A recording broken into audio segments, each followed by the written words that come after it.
how are you doing today? I hope that you are doing amazing and fantastic and wonderful. Of course, Cleo says hello. Do you not? Hello, Cleo. So today's video is all about cozy mysteries. What are cozy mysteries? I have had quite a few people join the Cozy Companions, Cozy Friends group over the past couple of years since I last filmed What is a Cozy Mystery. And so I thought that I might, update the video and sort of talk a little bit more in depth on what cozy mysteries actually are. You can always go and check my other What is a Cozy Mystery videos as well, in case I forgot any of the other millions of things that sort of encompass what a cozy mystery is. So, a cozy mystery is a mystery where the murder happens off of the screen most of the time. It is mostly about the sleuth and trying to figure out the whodunit. It's almost always set in a very, very small town, and there's not a lot of cursing or a lot of sex or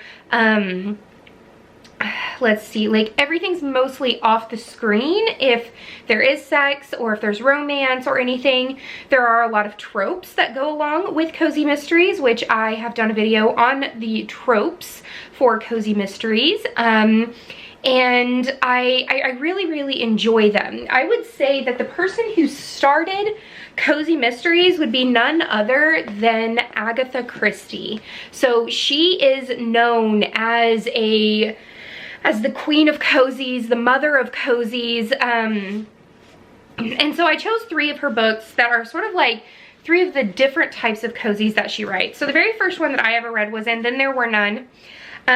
This is one of my absolute favorite books. I absolutely loved this. It's what they would call like a locked room cozy, or a locked room mystery, where the perpetrator is part of the group. There's another one that is Murder on the Orient Express would also be considered a locked door or locked train mystery. So for example, 10 strangers are invited to Soldier Island, an isolated rock off of the Devon coast. Cut off from the mainland with their generous host mysteriously absent, they're each accused of a terrible crime. Then one of the party dies suddenly and they realize there may be a murderer in their midst.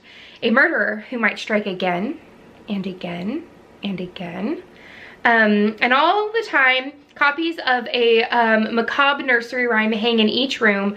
A nursery rhyme with an omen of death for all 10 of them. It is fantastic. I would say that the mystery still holds up. This was released on Agatha Christie's 125th birthday. I love, love, love this Agatha Christie.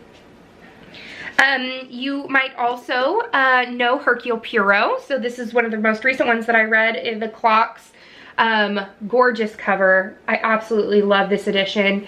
And this one, I couldn't figure out the whodunit either. She's very, very good at not giving you a lot to go on. Sometimes that can be frustrating in a mystery, but with Agatha, it's like she gets away with it. If you ask me, I think she gets away with it pretty well.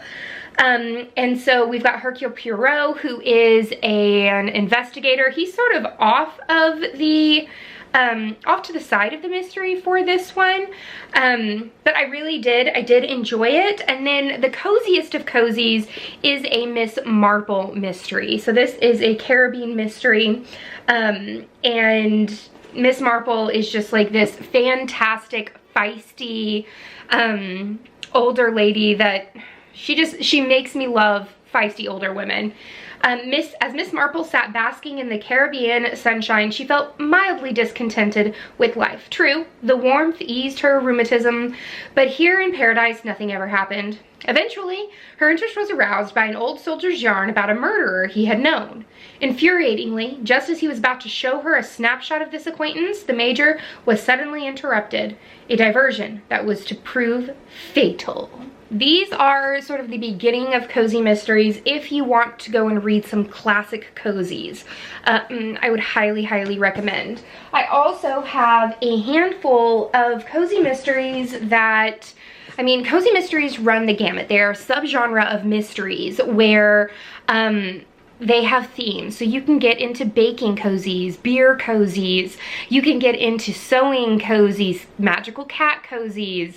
I mean, if there is a genre that you like, you can probably find it within the cozy mystery genre as well. There are sci-fi cozies. Guys, I have done so many videos on the different types of cozies that you could possibly be interested in. I'll leave the playlist down below, but I've got 4 here that I would highly recommend. So 2 of them are my absolute top 2 favorite cozy authors ever. One is Ellie Alexander. So this is The Pint of No Return. Death on Tap is the first one in the series, but I let a friend of mine borrow it. And this is a Bavarian, a Sloane Krause mystery series based in a indie brewery, and it's so cool. One of the things that I love about cozy mystery authors is the fact that they do so much research, not only on the sleuthing and the killing and things like that, but they also do research on whatever it is that their sleuth does for a living. Like, it feels realistic. You want to read cozy mysteries in order.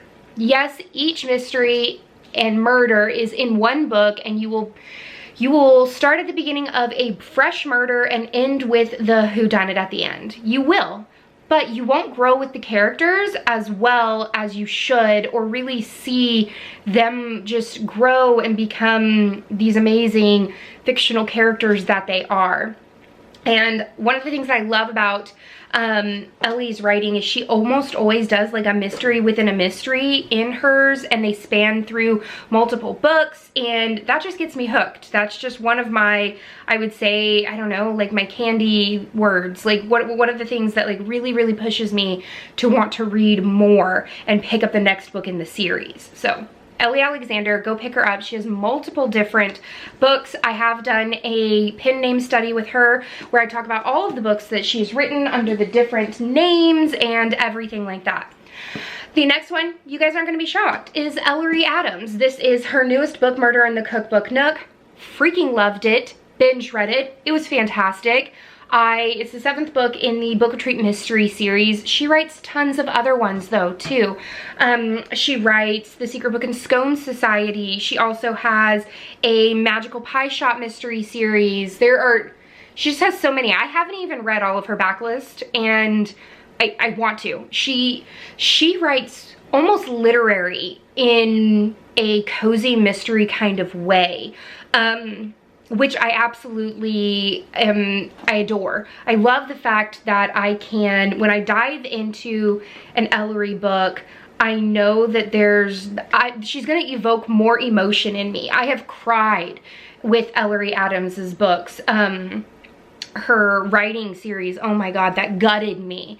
But it was so good. It was worth the read 100%. So she has so many, guys. I've done an author study on her as well. You can go and check that one out.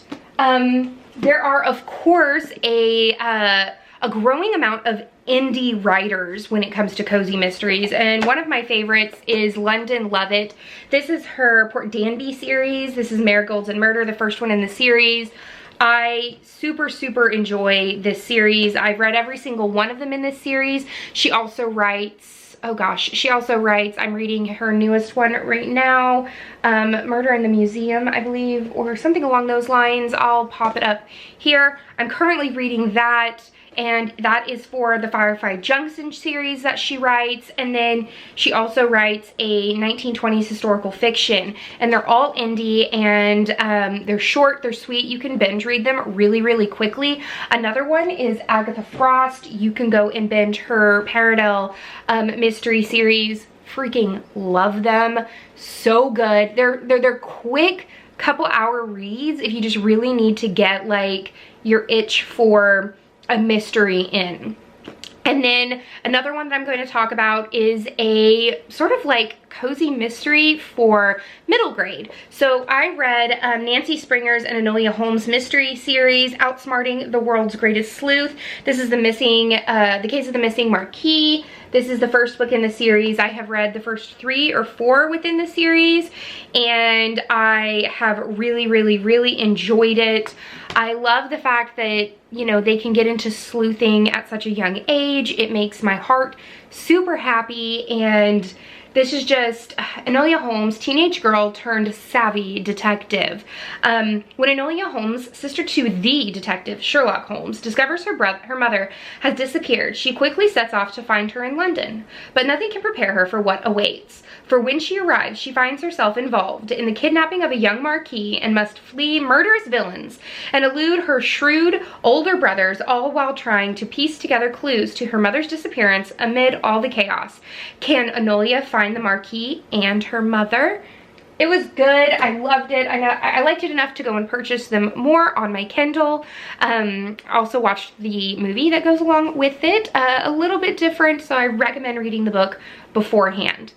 But that is, in a nutshell, what I think cozy mysteries are. Let me know. Did I miss some of the things that make a cozy? I love trying to find the red herrings and figuring out the whodunit before the author has told you. It's just, they're so fun, light, and just, I don't know, cozy. It's the best kind of word to describe them. And I'm having trouble hearing you. Siri's having trouble hearing me. But yeah, let me know down below, what are some of your absolute favorite cozy mysteries? I have so many, guys. So many. But that's the end of this chapter of Courtagonist. Please give this video a thumbs up and subscribe if you haven't already. And until next time, guys, happy reading. Bye.